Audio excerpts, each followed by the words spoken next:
Adrian. I'm the Executive Director here at the CEDER Cultural Center. For those of you out there, can I just get a quick show of hands of who's never been to the CEDER before?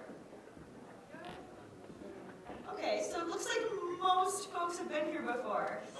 We are a nonprofit presenting arts organization. We do 250 live music concerts per year, most of them happening here in this room.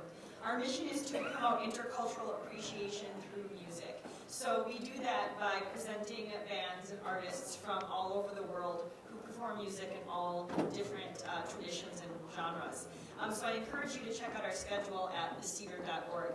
We are a nonprofit. We are a volunteer-run organization, so a lot of the folks who work at the events and the shows are volunteers. And we wanted to have a band here tonight to open up for Dizzy Hat that represents some of the programming that we've been doing this past year. This is a band that we've commissioned to come together to play Somali music as a part of our MINNEAPOLIS program. MINNEAPOLIS is Somali for Unity, and it consists of residencies with Somali artists from all over the world. So tonight we're going to have performing for you a Somali singer named Dalmar Yare with Bob's band backing him. So let's give them a round of applause.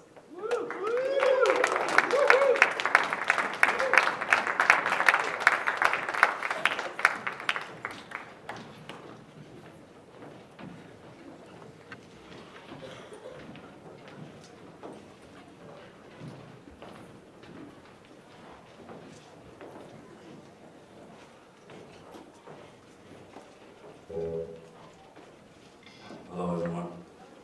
How you guys doing? Good. You guys like the food? Yeah. Alright, enjoy some music. I'm gonna tell you about the first song. The first song named Dhooli. Dhooli. It's spoil the love. That's what it means. It's a love song. Enjoy it.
عسى